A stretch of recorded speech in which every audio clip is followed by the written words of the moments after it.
El lavacro propiciaba el funcionamiento del tabernáculo.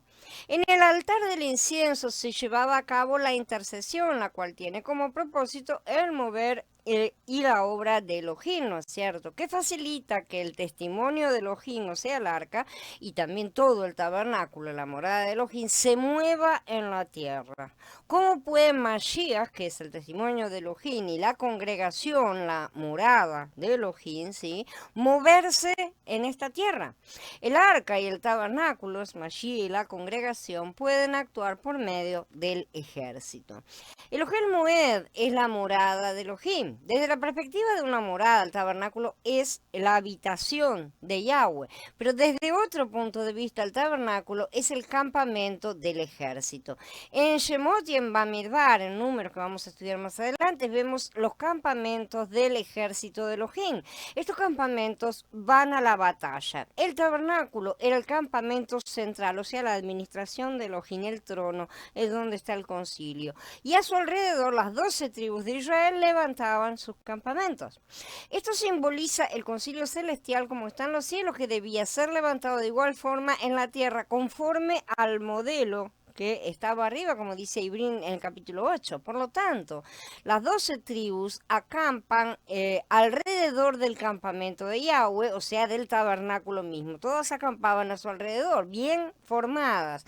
Cuando los hijos de Israel viajaban, 6 campamentos iban adelante del campamento de Yahweh y 6 los seguían atrás. Eso en cuanto al movimiento, al mover justamente del tabernáculo.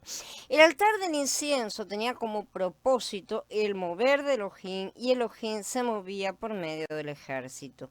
Pero ¿cómo se formaba el ejército? Se formaba por medio del reclutamiento de los que estaban calificados, como hemos estudiado en los capítulos anteriores. En la actualidad se llevan a cabo reclutamientos militares en diferentes países, ¿no es cierto? Cuando los hombres llegan a una cierta edad son reclutados. Por lo tanto, el requisito para ser reclutado es el crecimiento, como estudiamos. Un niño pequeño no puede ser reclutado, más bien debe ser alimentado, nutrido, cuidado y protegido, ¿no es cierto?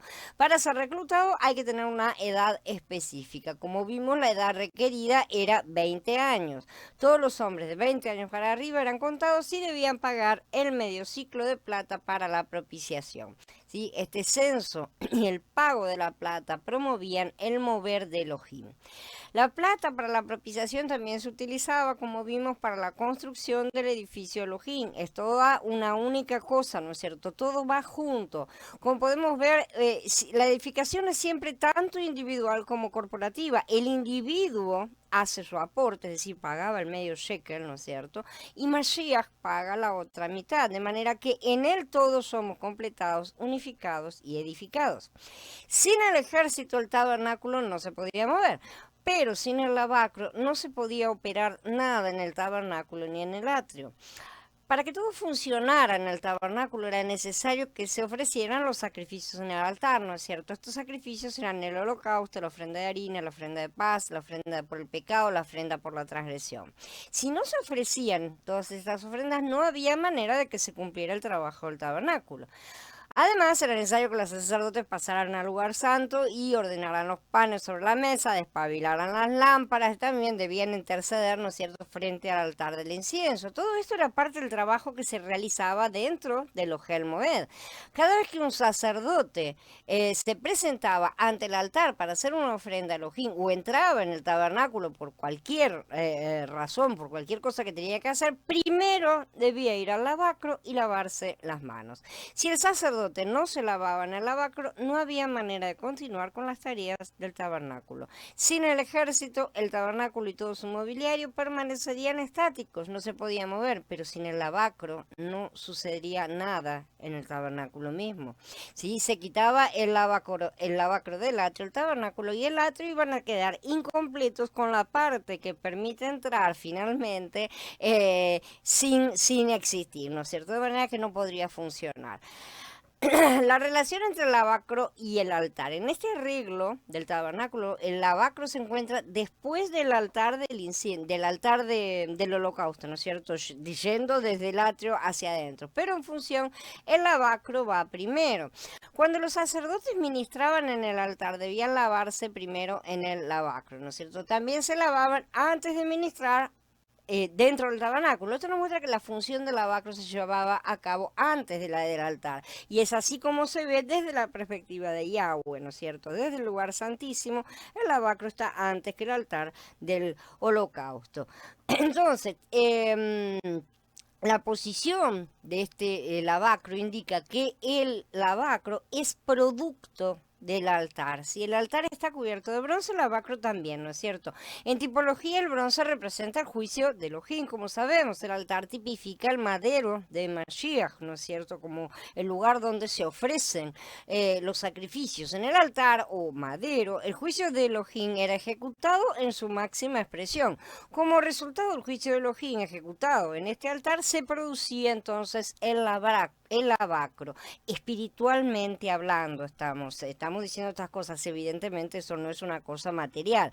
El bronce del altar representa el juicio, pero el bronce del lavacro representa el resultado del producto del juicio de Elohim, el cual es el poder limpiador. Justamente de haber realizado estos sacrificios surge el resultado del juicio, que es el poder limpiador. Esto significa que el poder limpiador del lavacro es producto del juicio.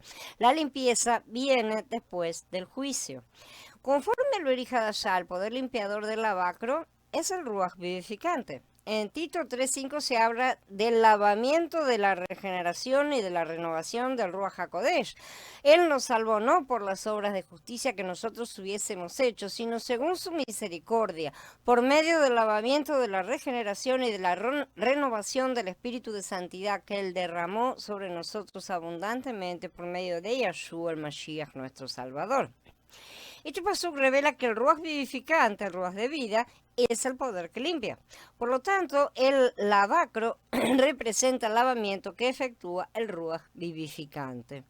El lavacro tipifica el poder del ruaj vivificante producido por la muerte de Mashiach, que limpia y purifica. El altar representa la redención de Mashiach, el lavacro representa el lavamiento del ruaj vivificante. En el altar vemos la redención y en el lavacro vemos el lavamiento, ¿sí? Sin embargo, el ruaj vivificante no es alguien aparte de Mashiach. El ruaj es en realidad Mashiach mismo, como ya lo hemos visto. Después de pasar por el juicio pleno de Elohim y entrar en la resurrección, el Mashiach clavado en el madero llegó a ser el ruaj vivificante que nos lava. De esta manera, a través del sacrificio, se produce el lavacro.